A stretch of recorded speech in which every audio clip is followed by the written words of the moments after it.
"I ain't got nowhere to go, sir, but I can cook," she whispered to the widowed rancher on Christmas Eve. Dust Creek, Wyoming Territory, Christmas Eve, 1887. A thin layer of snow blanketed the narrow road into Dust Creek. The town lay still beneath a pale gray sky, its wooden buildings silent, windows dark. Wind swept through the empty street, whistling between the boards of shuttered porches, slicing like a blade of ice. On that road, a woman walked alone, her head bowed beneath a threadbare shawl, her coat thin against the merciless cold. Elmina Hartley was 28 years old, and she had lost everything. 2 months ago, her husband had died, suddenly, without warning. Days later came the knock at the door. Creditors. Papers with signatures she had never seen. Debts he had kept hidden. They took the house, the land, even her mother's wedding quilt. All that remained were a fraying sack and 3 things too worthless to steal: a dented cast-iron pot, a worn wooden spoon, and a dull paring knife. Now she wandered into Dust Creek, a stranger with nowhere to go on the loneliest night of the year, Christmas Eve. She knocked on the first door. A flicker of movement behind a curtain, then silence. At the second, a woman cracked the door, took one look at her, and snapped, "We don't feed beggars."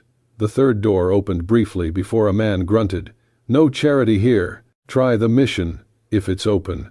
Snow stung her cheeks. Her breath came in shaky clouds. Her arms tightened around the sack, though it held nothing of real worth. She reached the edge of the square, near an old bench and a broken wagon. Her legs gave out. She sank to the ground, shivering. Her stomach clenched. Her hands, cracked and red, scraped together kindling. Twigs. Straw. One match. She struck it. The flame wavered, then held. She built a small fire between 3 stones, balanced her dented pot above it, and added the last of her dried beans, a scoop of snow, and from her apron, a pinch of thyme. A sliver of garlic she had hidden in her boot, a few specks of pepper, her last. The soup simmered. Slowly, a scent rose. Something warm, faintly sweet. It traveled on the wind like a whisper of another world. Not rich, not grand, but real, nourishing. Someone noticed. From across the square, a figure emerged through the snow, wrapped in a worn wool blanket. He moved with a steady, unhurried gait. Long gray hair trailed from beneath a hat, his face lined deep with years and silence. A Comanche elder. He knelt by her fire. "That," he said, "is the scent of someone who remembers." Elmina flinched. "It's just soup, sir." He smiled faintly. "It's more than that." She offered him a spoonful. He accepted, sipping slowly, his eyes closed. "My wife cooked like this," he murmured, as if feeding someone's soul. The quiet between them opened gently. Elmina told him her story, her husband's death, the debts, the eviction, the closed doors. The old man listened, his expression unreadable, his stillness comforting. When she finished, he stirred the fire. "This town has no place for you," he said, "but there might be one elsewhere." Her head lifted. 12 miles northwest, he continued, there's a ranch, Red Hollow. The man who runs it, Caleb Rourke, lost his wife 5 winters back. Since then, he's turned to stone. No one stays long. But you, he tapped his chest, you cook with memory. That might reach him. You think he'd let me work? I think his heart is not dead, just waiting. Not for hands. For soul. Snow swirled softly around them. Old Crow stood slowly. From inside his blanket, he pulled a square of cornbread, still warm. He pressed it into her hands. You're shaking, he said. From cold, from fear, both pass. But if you keep cooking from the heart, a door will open, not for your hands, but for your life. Elmina looked at the bread as if it were gold. Her lips parted, but no words came. Thank you, she managed at last. He nodded. Follow the ridge. At the fork, take the left path. Go at dawn. And then he walked away, his shape vanishing into the snow. like a shadow swallowed by wind. Elmina stayed there, beside the dying fire, clutching the cornbread to her chest. Her limbs still trembled. The snow kept falling. The wind still stung. But deep inside her, beneath all the fear and weariness, something stirred. Not warmth, not yet, but the shape of it. Hope. Red Hollow Ranch, Christmas morning, 1887. The sky had begun to pale by the time Elmina reached the edge of Red Hollow Ranch. Her legs barely carried her. Each step sent fire through her blistered feet. The wind stung her face like needles, and the snowfall from the night had crusted over the ground, hard and cruel. But there, beyond a line of bare cottonwoods, she saw it. Long wooden fences, a cluster of barns, and the large log house Old Crow had described. Her breath caught. She nearly collapsed at the final gate. She shuffled up the path and raised a trembling hand to knock. The door opened with a creak before she could touch it. Two ranch hands stood there, wrapped in heavy coats, coffee steam curling around them. Their expressions shifted quickly from surprise to suspicion to mocking amusement. "Well, would you look at this?" one said, tilting his head. "Santa drop you off, miss?" The other let out a short laugh. "This ain't no poorhouse, lady. Ain't got no room for strays." Elmina didn't speak. She couldn't. Her tongue stuck to the roof of her mouth from cold. Her dress was torn at the hem, and her fingers clutched the frayed strap of her sack. Her hair, wild from the wind, clung to her cheeks. She stood there like a shadow that had wandered too far from the night. One of the men added with a smirk, "You sure do not look like you would last long in a Wyoming gust." She took a breath, shallow and shaking, then another, and with the last strength in her chest, she forced the words out. "I ain't got nowhere to go, sir, but I can cook." A hush settled over the porch. The two men glanced at each other, unsure how to answer, until a new presence filled the space behind them. Bootsteps, heavier, slower, sounded on the wooden floor. Then Caleb Rourke appeared. He said nothing at first. Tall, broad, built like a man who had long stopped asking the world for mercy, Caleb stood in the doorway with the quiet authority of someone who had held too much weight too long. His face bore the hard lines of silence and solitude. His eyes were dark, unreadable, shadowed not by weariness, but by absence, like something had been carved out of him long ago and never filled again. He looked at Elmina, not in pity, not in anger, just looked. Elmina stood straighter. Her knees shook beneath her, but her eyes met his. Not defiant, not pleading, just steady, as if everything in her life had led to this single, frozen moment. The silence stretched. Then, finally, Caleb spoke. "You cook?" "Yes, sir." "Experience?" "Yes." Another pause.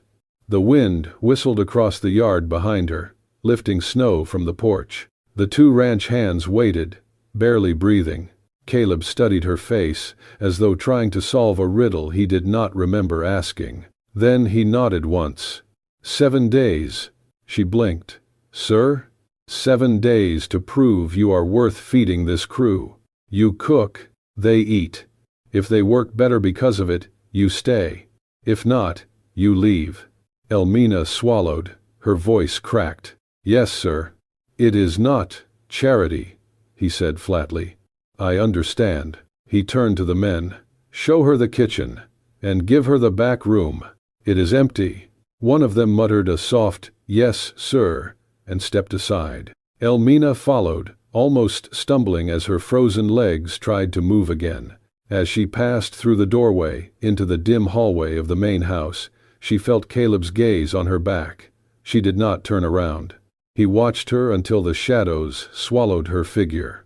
Then, so low, no one could hear it but the empty hall, he murmured to himself, "Christmas morning, and another lost soul at my door." The morning air bit through the cracks in the kitchen walls, and frost clung to the windows like a second curtain. Elmina stood alone in the heart of Red Hollow's long-neglected kitchen. Dust coated the shelves, and rust marked the edges of iron pans hanging askew. The stove's hearth had long since gone cold, and the table bore deep scars and burns from meals made and forgotten. She tightened her apron and set down her sack. With quiet purpose, she rolled up her sleeves and began to clean. By the time the sky lightened fully, the kitchen had changed. The fire crackled again. The scent of warm butter, garlic, and nutmeg drifted into the hall. Elmina worked with steady hands. Flour and cornmeal mixed into thick batter, dropped in spoonfuls onto a griddle until the edges crisped golden. She whisked eggs until they shone like morning light and sliced smoked pork thin, frying it with onions until the air shimmered with savory heat. She did not rush. She cooked like someone who believed food could matter. When the ranch hands filed in from the yard, stomping snow from their boots, the kitchen met them like a different world. They stopped at the threshold. No one spoke. One man sniffed the air and blinked like he had walked into a dream. Another scratched his beard, clearly thrown by the warmth, the smells, the strange order to the once-forgotten room. Elmina turned from the stove. "Good morning," she said gently. "Breakfast is ready." For a beat, no one moved. Then one of them, tall, weathered, with a scar down his cheek, stepped forward and picked up a plate. He scooped a serving of eggs and bacon, added a few corn cakes, then sat and took a bite. He froze, chewed once, then again. "Sweet Lord," he muttered. "I thought I died and went to heaven." The others followed, loading plates. Silence held for a moment, then broke into groans of satisfaction and the scrape of forks against tin. Elmina watched from the hearth. She said nothing, just refilled the plates as needed. Their looks of surprise and appreciation were reward enough. When breakfast finished, Jonas, the same ranch hand who had shown her to her room, approached the table she had set aside. On it sat a separate tray, neatly arranged corn cakes, eggs, and garlic-fried pork, steaming gently. "I will take this to the boss," he said, and carried it down the hall. In Caleb Rourke's study, the rancher sat behind a large desk cluttered with bills and old maps. The fireplace was dark, the only light coming from a small oil lamp on the wall. Jonas entered and set the tray down. "Cook sent breakfast," he said simply. Caleb did not look up. "Leave it." Jonas did, then exited, closing the door softly behind him. Caleb remained motionless for a few more moments. He continued reading the paper before him, then paused. The scent reached him: onions, pork, warm nutmeg. He set his paper down and picked up a corn cake, bit into it. His expression did not change. He chewed slowly, thoughtfully. He tried the eggs. Then the pork. Still nothing showed on his face. But when he set his fork down, his hand moved, just slightly. It rested flat on the table, the fingers curling faintly against the wood, as if something long buried inside him stirred. He ate everything. When Jonas returned later to clear the tray, Caleb did not glance up. His voice was low. "Tell her she did well." Just that. Jonas nodded and left. Back in the kitchen, the ranch hands were finishing up, scraping their plates clean and reaching for seconds. Some began clearing the table without being asked. Others nodded to Elmina with murmurs of thanks. One even said, half-jokingly, "Best thing to happen to this ranch since clean water." The mood had changed. Outside, the snow still fell. But inside, something warmer took root.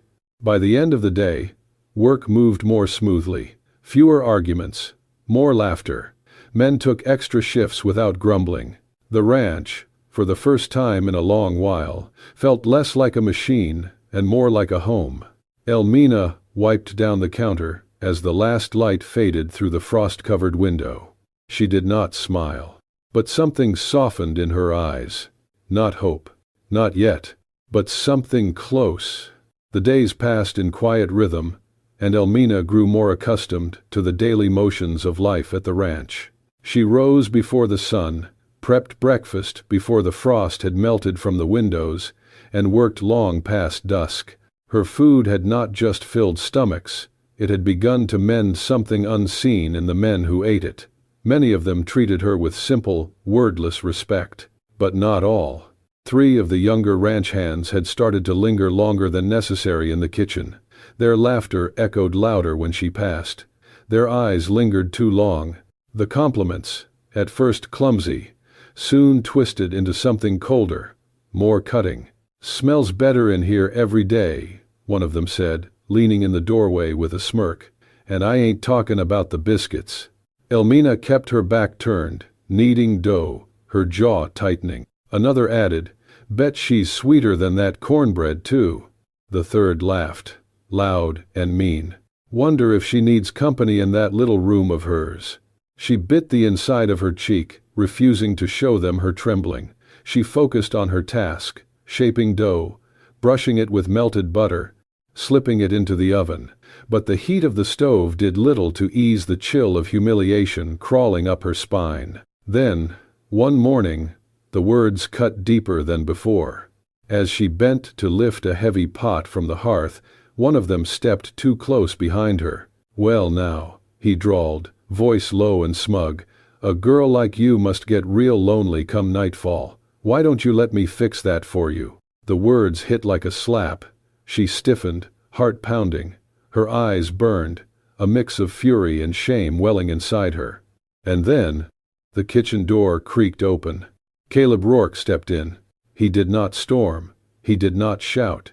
He simply walked in, quiet as snowfall, and every man in the room fell still. Caleb's coat was dusted with the chill of morning air. His boots echoed with slow, deliberate weight. He stopped near the long kitchen table, placed one large hand gently upon the wood, flat, firm. The silence grew sharp. His voice came low and even, not a trace of raised volume, only iron. "She cooks for you," he said, looking directly at the man who had spoken. "So you can work, so this ranch can run. She is not here for your entertainment. She is not here for your mouth, your jokes, or your hands." The man opened his mouth, then closed it again. Caleb's gaze did not waver. "One more word like that," he continued, "and Red Hollow will no longer have room for you. Not tomorrow, not after supper. Right then." The man swallowed hard. "Yes, sir." Caleb looked at the others, his eyes sharp as frost. "Do I make myself clear?" A murmur of assent, "Yes, sir," rose around the room. Only then did he turn his head slightly toward Elmina. She had not moved. Her hands were still near the hearth, but her breath was caught in her chest.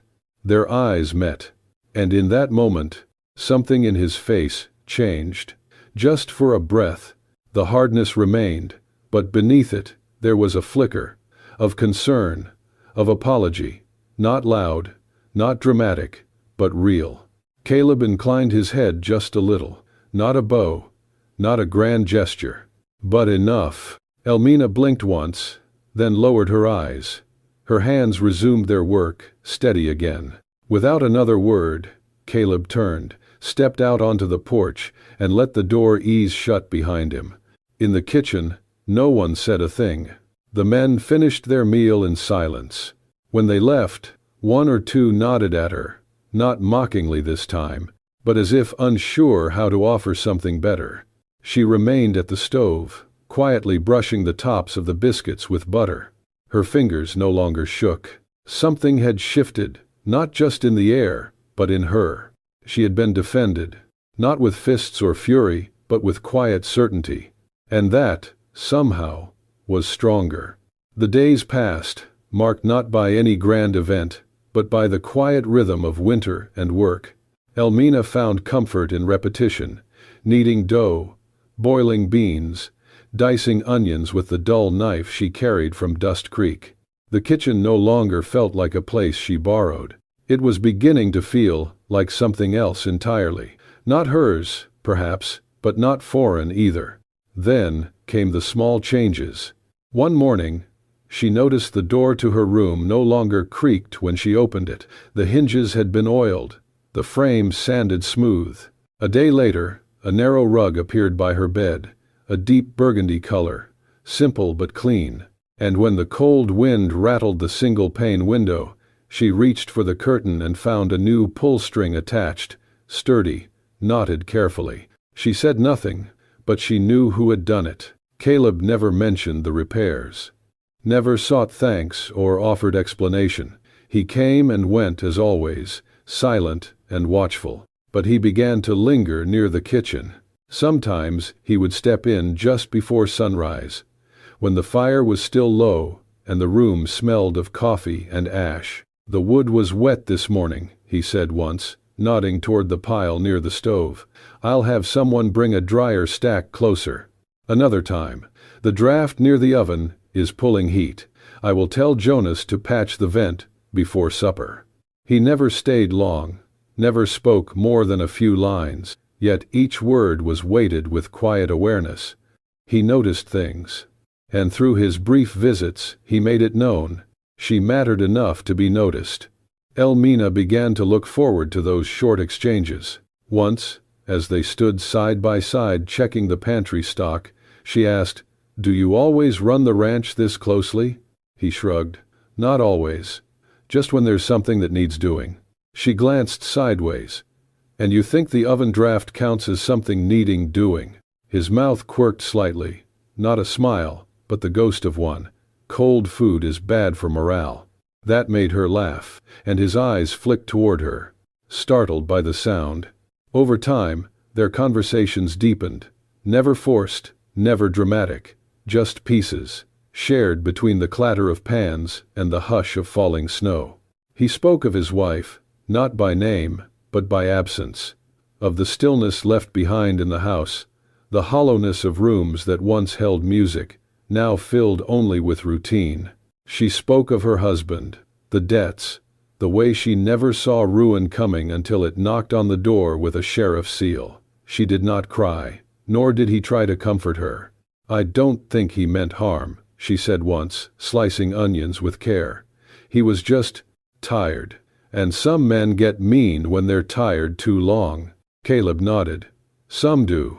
Sometimes they talked of other things, of the changing West, of railroads that came and left without stopping, of towns like Dust Creek shrinking beneath progress, of what it meant to be useful in a world that no longer cared for your skills. "We are the kind the world forgets," she said softly. He didn't argue, just said, "And yet, here we are." They rarely looked at each other when speaking. Their eyes stayed on the fire, or the floor, or the sky outside, but the words stayed between them, lingering in the warm air like the smell of baked bread. It was not love, not yet, but it was something steadier than comfort, something earned, and though neither dared name it, both knew something had begun. The wind began to rise just after nightfall. At first, it was a distant howl, the kind that passed through the ridges and whistled down the chimney. But soon, it grew sharper, more urgent. The kitchen windows rattled. Snow blew sideways across the yard, forming drifts that swallowed boots in minutes. Elmina had just finished cleaning the last pot when Jonas burst through the back door, eyes wide. "Sir!" he shouted over his shoulder. "Roof's lifting on the south cattle barn." Caleb, standing near the stove with arms crossed, snapped to attention. "How many heads inside?" 6 trailed in before the wind turned. Without a word, Caleb strode to the door, grabbed his coat from the peg. Elmina watched as he stepped outside and stopped. The wind struck him like a wall. It howled through the yard, dragging snow and ice like claws. Somewhere in the distance, a heavy thump echoed, timber straining under pressure. Elmina ran to the door just in time to see him hesitate. His shoulders stiffened. One hand clutched the door frame, knuckles white. His eyes were locked on the barn, its slanted roof groaning, walls swaying like they might fold. But he did not move. The wind screamed louder. Snow twisted around him, blinding and brutal. Elmina saw the tremor in his hand, the stillness in his boots. She knew then, this was not about cold or danger. It was memory. He had been here before. A man paralyzed, not by weather, but by grief. She had heard the story in whispers. His wife, 5 winters gone, had died in a storm like this one, crushed when a stable collapsed as she tried to save the horses. Now, it was happening again. But Caleb could not move. So Elmina did. She pulled her scarf tight, wrapped another around her head, and plunged into the blizzard. Jonas and the other hands were already at the barn, ropes in hand, shouting over the roar. The door flapped violently, hinges shrieking. The walls bowed inward. "We need to brace the west side," one man yelled. "No time. We lose the roof in minutes." Elmina grabbed a length of rope, tied it around a post, and shouted back, "Pull it against the wind. Anchor it low." They looked at her, startled, but her voice was firm, her eyes focused. "Move the cattle out the back," she ordered. "One at a time. Do not spook them. Fast, not loud." She helped tie beams, held the ladder steady as Jonas climbed to secure the tarp over the broken eaves. Her hands bled from cold and splinters, but she never slowed. The barn trembled, but did not fall. One by one, the cattle were led out through the rear gate, down toward the lower pen shielded by the wind. By the time the last animal cleared the threshold, the roof gave one final groan, then settled. The worst had passed. Inside the barn, Elmina sagged against the wall, breath coming in bursts. Her scarf was frozen, hair soaked, skirts caked with ice. But they had done it. No lives lost. Nothing broken but the silence. She turned and found Caleb standing in the open doorway. He had not moved since she ran. Snow clung to his shoulders, his hair, his lashes. His face looked carved from stone, except his eyes. They held something else now. Shame, gratitude, awe. She stepped closer, lips trembling not from cold. "You froze," she said quietly. He did not deny it. "I watched you from the door. You wanted to move, but couldn't, because you remembered her." Still, he said nothing. Then she reached out and placed a hand gently on his sleeve. "No one stays strong forever, Mr. Rourke," she murmured. "Even stone can crack under wind." For a long moment, he just looked at her. No words, no defense. Then, slowly, he gave a single, silent nod. And something in him, something buried too long, began to shift. Snow still clung to the porch roof when Caleb stood alone outside the barn, leaning on a fence post. The cattle were safe, the danger had passed. But inside him, a storm still raged. Elmina approached, carrying a small pail of water for the horses. She paused at the sight of him, rigid, distant, staring into the white fields as though haunted. She set the pail down and wiped her hand on her apron. "Would you like some water too?" she asked gently. He shook his head. Silence stretched between them, heavy with things unsaid. At last, he spoke, his voice low, strained. "5 winters ago," Caleb said, "there was a storm like this. My wife insisted we move the horses to the main barn. I said the wind would pass, that it was too dangerous. She went anyway." His jaw tightened. "At dawn, they found her, and the horse buried beneath the barn. I tried to dig through, but there was nothing left to save." He fell quiet. Snow drifted. The grief in his voice was raw and unhidden. "After that," he continued, "I shut the doors, locked the windows, kept the ranch running, but not alive. I thought survival was enough." Elmina listened in silence, the wind curling softly between them. When he stopped, she picked up the pail and offered it to him again, not as water, but as kindness. "You've carried that alone," she said. "Loss doesn't make a man weak. It makes him tired. But even tired, a man can begin again." He glanced at her, a flicker of surprise behind the pain. "You lost someone too," he said. She nodded. "My husband wasn't cruel, just weak. He borrowed more than he could repay, hid it from me. When he died, the debts destroyed everything we had, even me." Her voice trembled, but her gaze stayed steady. "But I still know how to make something good from what's left." Caleb's shoulders eased. just slightly. He stepped forward. His hand came to rest gently on her forearm. Not a grab, not control, just connection. A man who had not touched another soul in years, finally reaching. "Since you came here," he murmured, "this place smells like life again." He looked toward the barn, the snow, the quiet hills beyond. "I forgot Red Hollow could have laughter." He met her eyes. "Thank you." Elmina's breath caught. Her lips curved into a faint smile, uncertain but real. She said nothing, words felt too small, but her silence was full of meaning. They stood like that, two quiet figures in the snow, bound by grief and something gentler beginning to stir.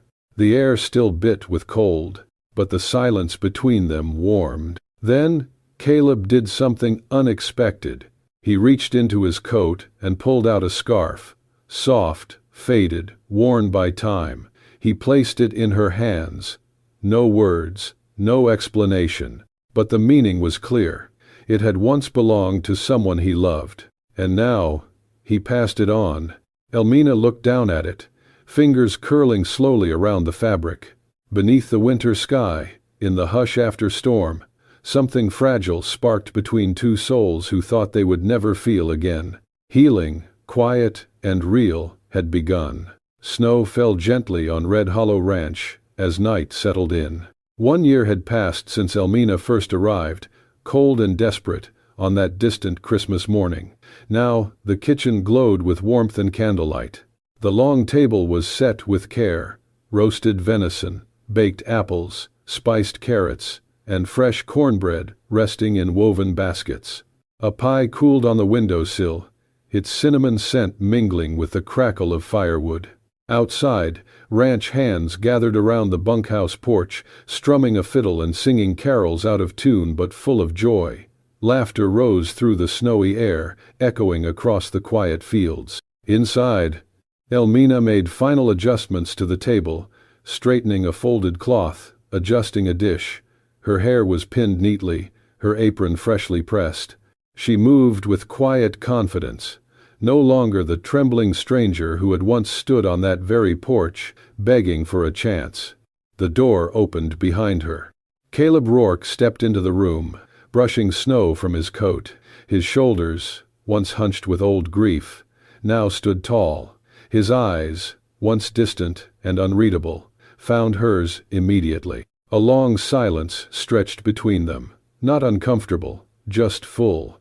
He spoke, his voice quieter than usual. "The night you came, you said you had nowhere to go." Elmina turned to face him fully. Caleb looked down for a moment, then back at her. "If you still feel that way, Red Hollow could be that place." He reached into his coat and pulled out something carefully folded, a new scarf, deep red like wine, thick and soft. Without a word, he held it out to her. Elmina froze. She recognized it wasn't just any scarf. It was the same pattern, almost the same weave, as the one she had seen folded in the corner of Caleb's study months ago. The one he had never moved. The one that had once belonged to his wife. But this wasn't that one. This was new, chosen, given. With gentle hands, she accepted it. Her fingers trembled slightly. Caleb didn't explain, didn't elaborate. He only said, softly, "This one is for you." Emotion welled in her chest.